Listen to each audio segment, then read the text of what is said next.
we know that verbs are action words.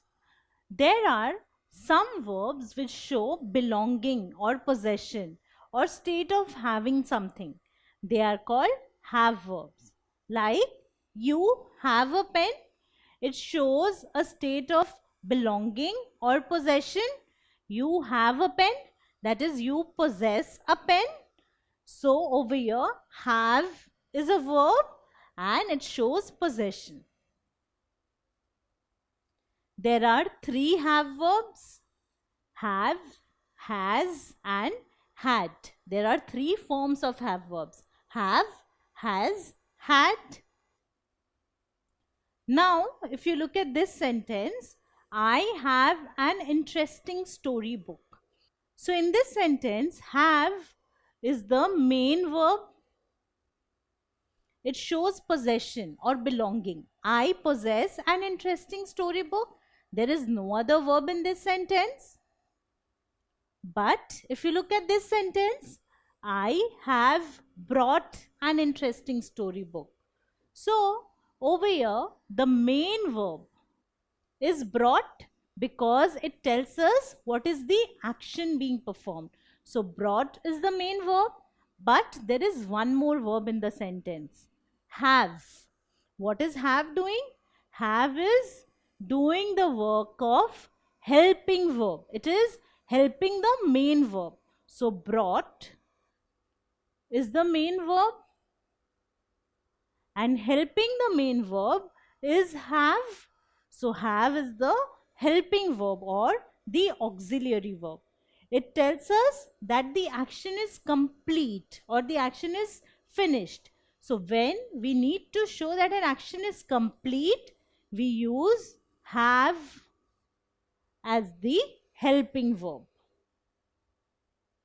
So in this way, have verb helps the main verb to show whether the action has finished or had finished. So whether the action is complete or whether the action is finished, it is shown by the have verb. It comes just before the main verb to show whether the action is complete or finished.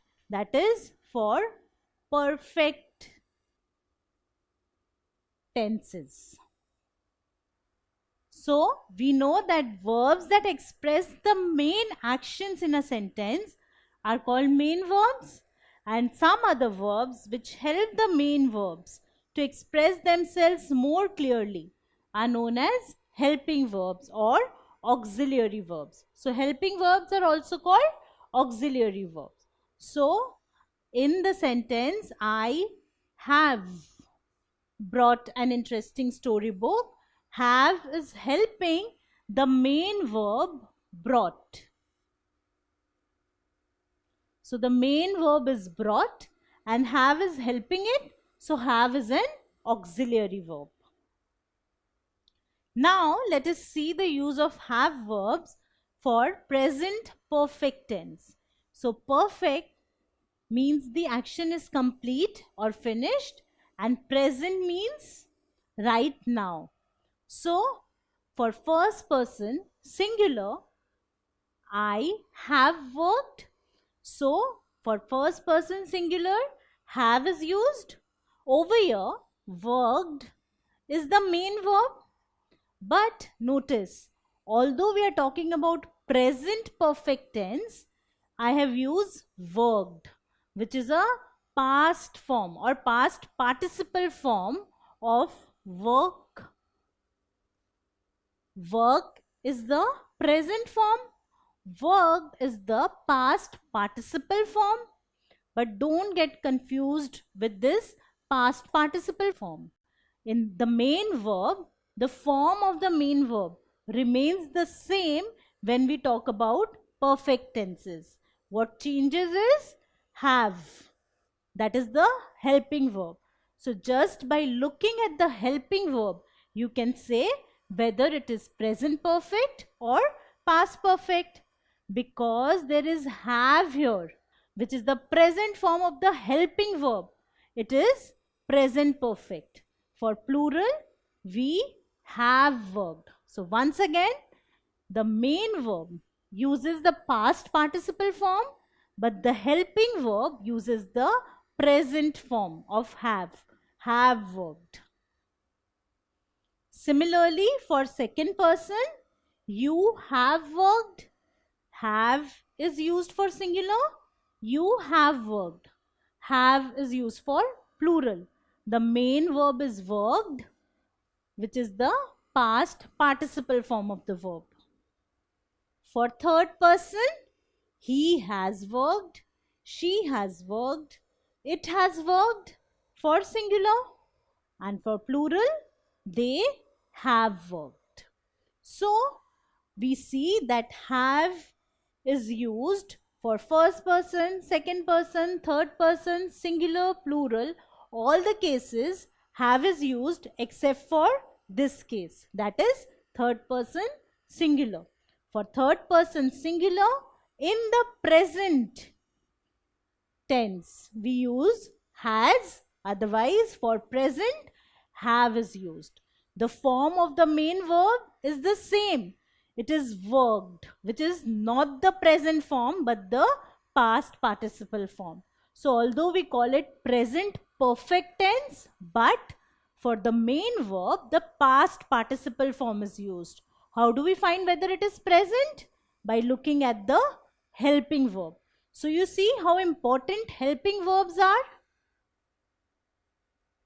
Now let us see the use of have verbs in past perfect tense. That is to show that the action was completed in the past. For first person singular, I had worked. So I had worked. Worked is the main verb and had is the helping verb. It is taking the past form, had. So the past form of have verb is had. For first person singular, I had worked. Now, if it was present, it was I have worked. For past, it is I had worked. So we see that the main verb remains the same. What changes is the helping verb, had. For first person plural, it is we had worked. So once again, main verb remains worked, but helping verb changes to had. For second person, you had worked for singular. For plural as well, you had worked. For third person, singular, he had worked, she had worked, it had worked. And for third person plural, they had worked.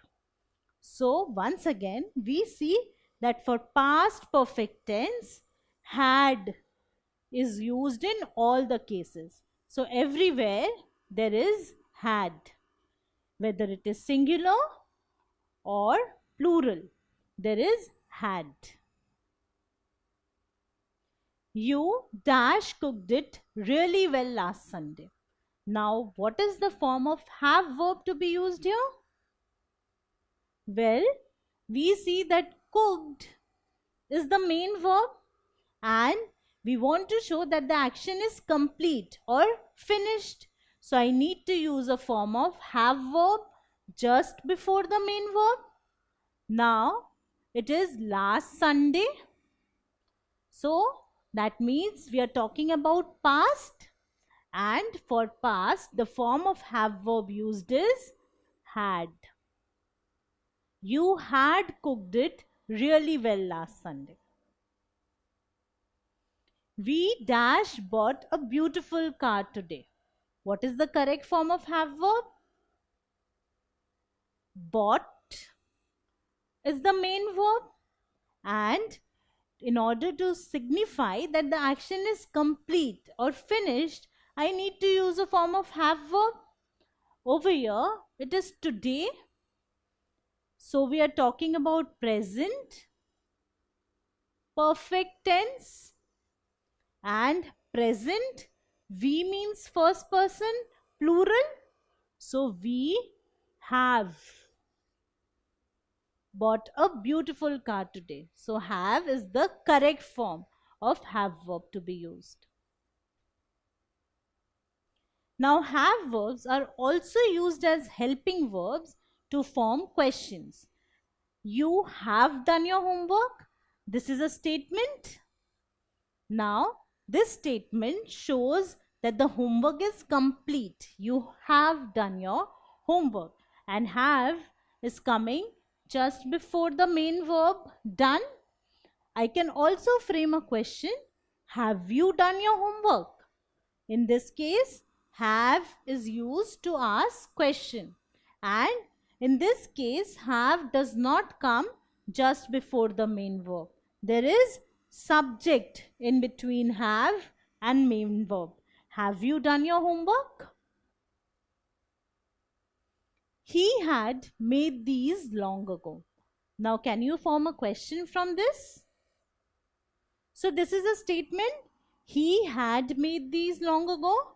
Made is the main verb and had is a helping verb.